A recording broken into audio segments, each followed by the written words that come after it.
Bonsoir, nous sommes le mercredi 17 février. Merci de nous retrouver pour cette nouvelle édition du 7-8 Le Journal. Tout de suite, on commence avec les titres de cette édition.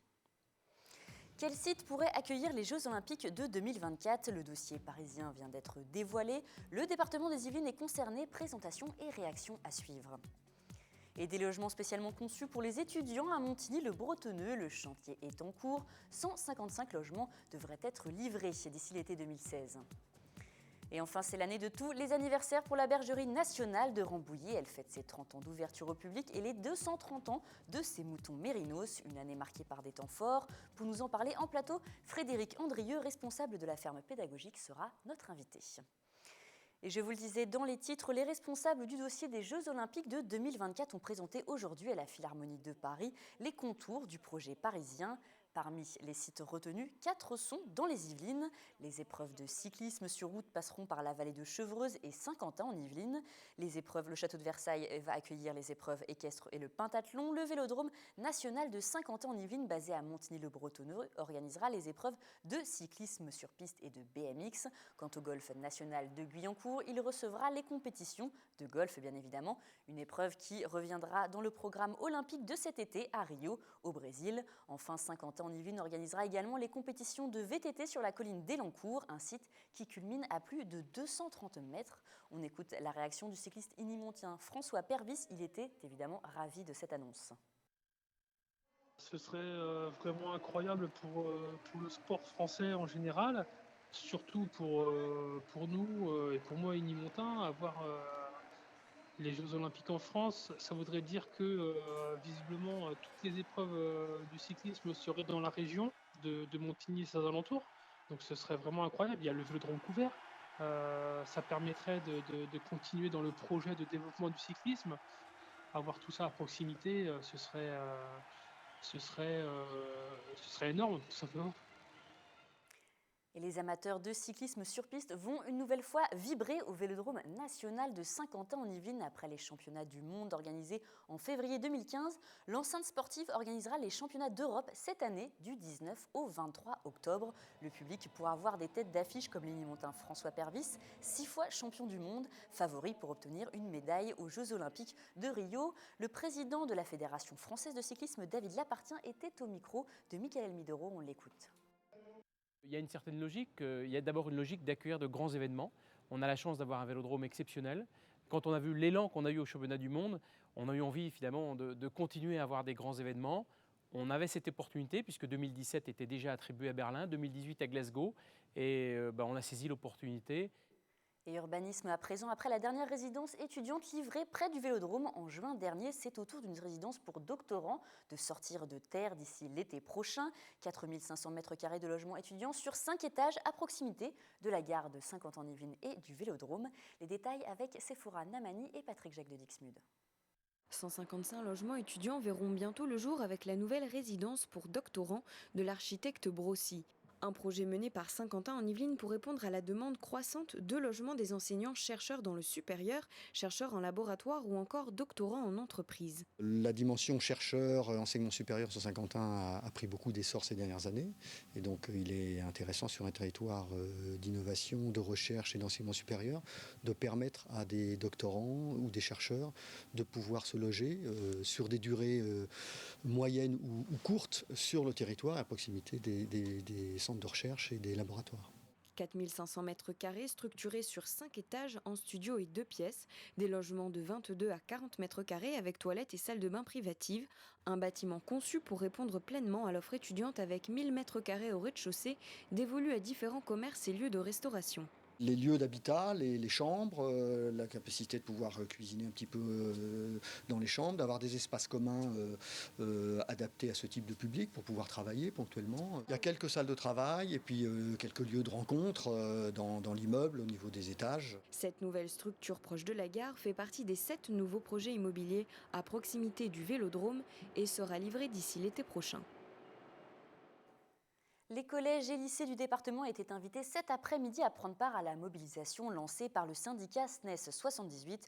Le rendez-vous avait lieu à 15h devant la direction académique de Guyancourt. 6 établissements ont répondu à l'appel des professeurs du collège de la Quintinie à Noisy-le-Roi, mais aussi des collèges de Verneuil-sur-Seine et Sartrouville ont fait le déplacement. Ils dénoncent les conséquences de la réforme du collège sur la rentrée 2016. D'autres actions devraient être menées dans le courant du mois de mars. Delphine Romani, secrétaire du SNES 78, craint que cette réforme ne supprime des options ou des enseignements en demi-groupe. On l'écoute, elle était au micro de Camille Lambert. On a une réforme du collège qui a été annoncée par la ministre comme quelque chose d'ambitieux, qui allait être à la hauteur des attentes du système éducatif.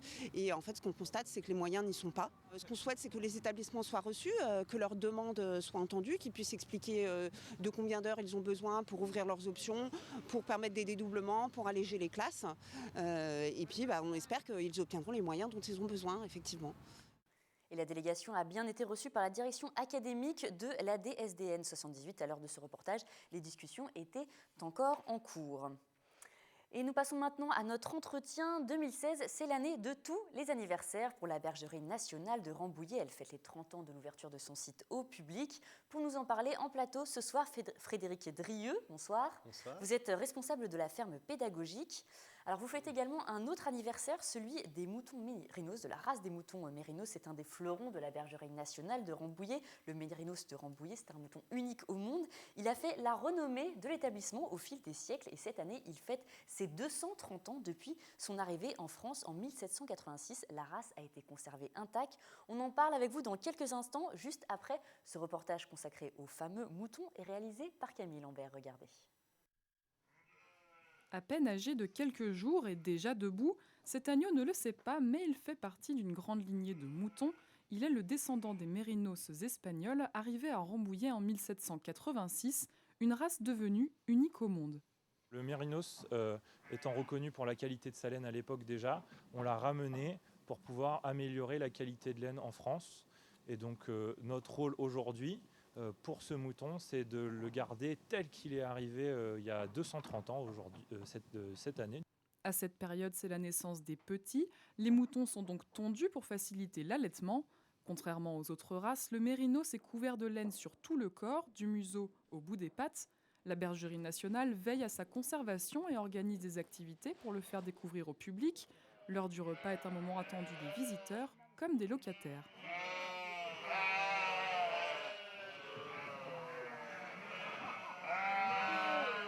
C'est un petit peu l'animal référence de l'établissement. Donc lors des visites guidées, c'est l'animal par lequel on passe forcément pour expliquer un petit peu les origines de la ferme et l'intérêt de garder cette race aujourd'hui. En France, la majorité des races de moutons sont issues de croisements. Le mérinos de Rambouillet fait donc office d'exception et attire même les touristes étrangers. Plusieurs journées lui seront consacrées cette année. Rendez-vous sur le site internet de la Bergerie nationale. Frédéric Drieux, vous pouvez regarder le reportage avec attention. Oui. Avons-nous tout dit sur le mérinos alors? C'était pas mal. C'était pas mal. C'était bien. Oui. Alors vous êtes donc les seuls à posséder cette race. Comment cela s'explique? Vous pouvez nous faire un petit cours d'histoire rapidement? Parce qu'on veut pouvoir les gérer de A à Z. Donc effectivement, c'est une race arrivée il y a 230 ans. Donc c'est l'élevage avec le taux de consanguinité le plus élevé au monde. Donc on ne peut pas faire n'importe quoi. C'est un troupeau qui est suivi au niveau national. Et effectivement, c'est à la bergerie que les croisements se font. Donc on veut que les choses se fassent correctement. Donc ça ne peut être fait qu'à la bergerie. Donc c'est ce qui explique qu'il n'y ait aucun autre élevage de moutons mérinos ailleurs en France. Il y a d'autres races de mérinos, mais le mérinos de Rambouillet, comme son nom l'indique, on ne peut le trouver qu'à Rambouillet. Alors ils participent à votre popularité, on entendait dans le reportage, ils font venir des touristes de l'étranger. Oui, on a beaucoup de... Effectivement, c'est comme c'était dit dans le reportage, c'est le fleuron de l'établissement et les gens viennent avant tout à l'origine pour ça, même si maintenant la bergerie est connue pour plein d'autres choses. Alors justement, donc, l'année 2016 va être ponctuée de plusieurs événements tous les mois. Il y en aura aussi organisé justement autour du fameux mouton. Voilà. Donc, comme les moutons sont arrivés en 1786 au mois d'octobre, donc fin septembre, début octobre, on a un événementiel autour de l'arrivée des moutons. Donc on va faire une mini transhumance dans la ville de Rambouillet et un gros événement sur la bergerie. Donc c'est vraiment une année très importante pour nous. Et tous les mois, il va y avoir donc des événements. Vous pouvez nous en dire un peu plus? Voilà, là, le mois de février était consacré, début février était consacré justement à la tonte des moutons. Comme c'est présenté dans le reportage, généralement les moutons sont tondus au début du printemps. Bon, on est encore en hiver, mais bon, c'est généralement février-mars. Donc c'était la tonte des moutons. Et par contre, le mois prochain, donc au mois de mars, fin mars, le week-end de Pâques, on a un gros événement autour de la basse-cour. Pendant les vacances Et pendant les vacances, voilà. Donc là, c'est les animations plutôt thématiques à destination de toute la famille, à la fois enfants, adultes, professionnels. Et pendant les vacances, voilà, il y a un thème qui est décliné. Donc le thème des vacances de février, c'est une animation autour de la thématique du cirque et du carnaval. Alors depuis 30 ans, vous êtes ouvert au public. C'est difficile de maintenir un tel site ouvert voilà, depuis tant d'années? Bon, on fait de mieux en mieux, hein. Ça fait 2 ans qu'on a passé le cap des 100 000 visiteurs. Donc voilà, c'était un peu un objectif. Effectivement, on a la fierté de dire qu'on est le 4e site le plus visité des Yvelines, hein. Et donc 100 000 visiteurs pour nous c'est bien parce qu'il y a un vrai relationnel avec nos clients, donc un taux d'encadrement quand même important. Voilà. Mais c'est vrai que c'est un travail de longue haleine et un travail de tous les jours pour fidéliser les clients, pour réussir à toujours être dans la qualité. C'est le volet pédagogique aussi qui prime peut-être et qui fait que vous avez autant de visiteurs? Effectivement, on est la plus grande ferme pédagogique de France, donc on est dans la capacité de répondre à des programmes scolaires. Donc effectivement, les enseignants viennent à la bergerie pour travailler sur des programmes scolaires, que ce soit les cycles 1, 2, 3 ou même des collèges. Et on est en train de développer des animations sur l'agroécologie, plus à destination de professionnels ou de lycéens. Parce que justement, vous placez l'année 2016 sous le signe de l'agriculture biologique. Alors ça signifie quoi? Il va y avoir des grands changements à la Bergerie nationale? Pour devenir une ferme en agriculture biologique, ça ne se fait pas en un jour, hein. Donc c'est un travail aussi de très longue haleine. Donc il a fallu déjà passer les terres, parce que la priorité c'est de nourrir les animaux. Donc on nourrit les animaux avec ce qu'on produit dans nos champs et dans nos prairies. Donc il a fallu déjà passer nos terres en agriculture biologique. Donc ça s'est fait en 2015. Et là, il faut à peu près 6 mois. Et donc en mai 2016, nos vaches seront officiellement en agriculture biologique. Après, il y a un autre objectif, ça sera de faire passer les moutons. Mais ça, c'est un travail qui est un petit peu plus compliqué. Mais voilà, déjà au mois de mai 2016, donc comme je vous le disais, en mars, c'est la basse-cour. En mai, ça sera autour des vaches laitières et donc de son passage au bio. Alors, c'est aussi l'occasion de fêter les 70 ans de la mise au point des techniques d'insémination à la Bergerie nationale. Vous faisiez office de modèle. Qu'en est-il maintenant? Il y a des choses qui vont changer également de ce côté-là? L'exploitation et la bergerie, de façon générale, depuis Louis XVI, a toujours été un établissement précurseur dans les innovations agricoles. Donc effectivement, il y a 70 ans, on a demandé à la bergerie, et ça a été là où a été testées les premières inséminations artificielles. Donc l'équipe est toujours existante et on est en train justement de montrer qu'on peut aussi, en agriculture biologique, en agriculture raisonnée, faire de l'insémination artificielle. Alors, les procédés un petit peu, justement, vont évoluer. Vous allez passer également au salon de l'agriculture. C'est aussi l'occasion de se montrer, de faire vivre la bergerie? Exactement. Voilà, on a quand même des personnes référentes au niveau national qui sont à la bergerie, qui vont être présents au salon de l'agriculture. Je pense à 2 collègues qui, historiquement, ils sont tous les ans pour représenter la bergerie avec nos animaux, les moutons, mais aussi pour participer à des jurys autour du métier de berger, autour de l'agriculture, de l'agroécologie. Donc on a tous les ans des personnes qui sont présentes, oui. Vous formez également des jeunes au métier un petit peu voilà, de la ferme. Ça change, ça évolue? Bon, voilà, c'est une priorité aussi pour la bergerie. On accueille fréquemment des stagiaires, des formations plus ou moins longues sur différents types de métiers qui sont toujours des métiers liés à l'agricole. Beaucoup d'animateurs aussi, hein. Moi, en tant que responsable de l'équipe d'animation, j'accueille des animateurs en formation qui potentiellement un jour travailleront dans des structures comme la nôtre.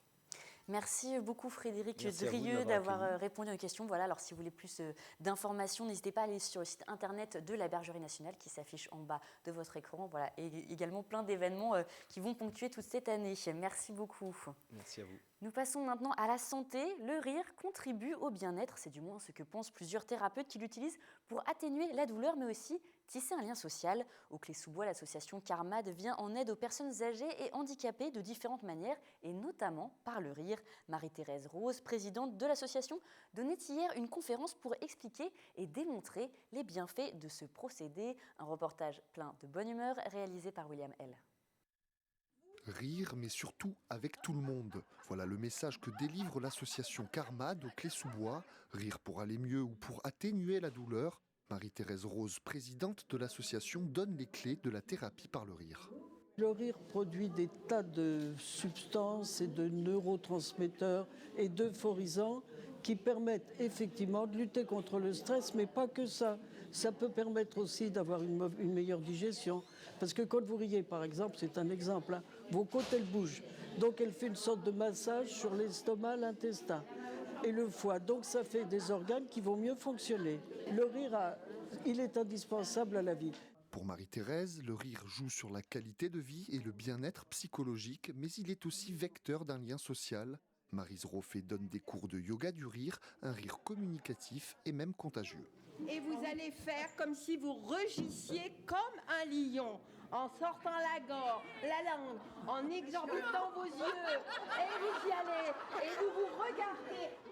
Le yoga du rire, c'est d'abord la prise de conscience de son corps et de sa verticalité, sans jugement, simplement un ressenti de son corps, de toutes les parties de son corps. Celui qui est vraiment et que nous faisons régulièrement parce que je tiens à le faire, c'est vraiment le rire du lion, parce qu'il exprime vraiment tout, c'est vraiment la Rolls-Royce du rire. Aujourd'hui, les Français rient de moins en moyenne 1 minute par jour en 2015 contre une vingtaine en 1940.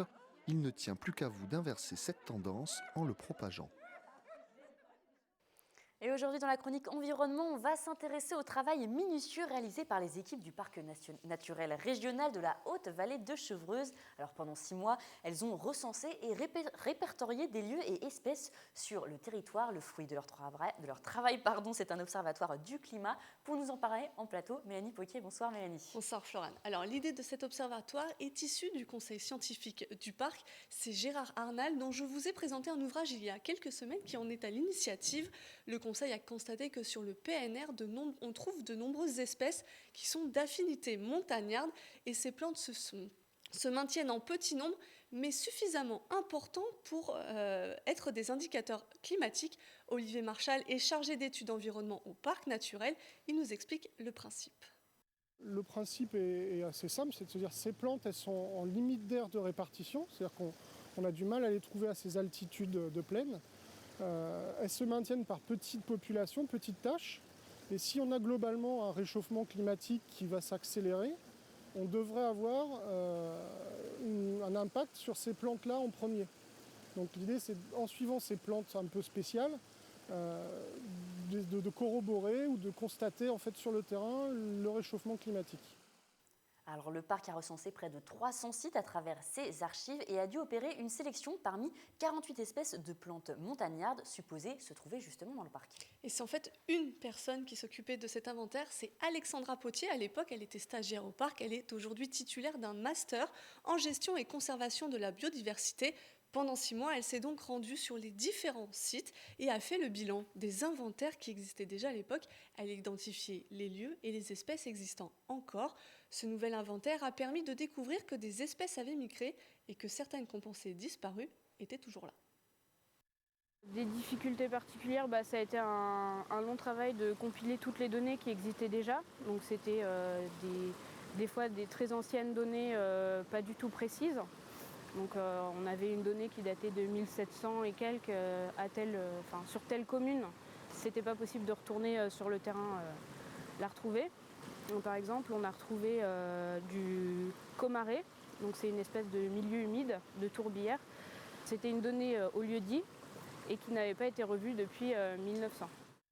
Alors à l'issue de ce travail très important, on peut le dire Mélanie, 52 stations ont été choisies ainsi que 16 espèces en particulier et vous êtes justement rendu sur l'un de ces sites. Oui, on a choisi avec les équipes d'aller à Senlis, on va le voir sur la carte. C'est tout proche du château de la Cour Senlis, on est en amont de la vallée de l'Yvette. Alors sur ce lieu, c'est le Polistique à Aiguillon, une sorte de fougère qui intéresse les équipes du parc. Et cette fois, c'est Olivier Marchal qui nous explique pourquoi ce choix. Ce vallon illustre bien en fait les caractéristiques du parc naturel régional, à savoir par rapport au reste de l'Île-de-France, des petites vallées un peu encaissées et froides, dans lesquelles on va retrouver des plantes plutôt d'affinité montagnarde, c'est-à-dire qu'on trouve plutôt en France dans les massifs montagneux et qui vont se retrouver par endroits en plaine à l'occasion de microclimats, en fait, de petits endroits un peu abrités. Alors que nous indiquent ces premiers résultats, Mélanie, si certains sont déjà ressortis? Il y en a déjà, parce que la présence de ces fougères dans cette zone a déjà donné des informations. Le climat dans ces vallons est donc suffisamment froid et humide pour que les fougères se soient maintenues. Mais pour avoir de vraies de meilleurs résultats. L'état de lieu sera refait dans 5 ans.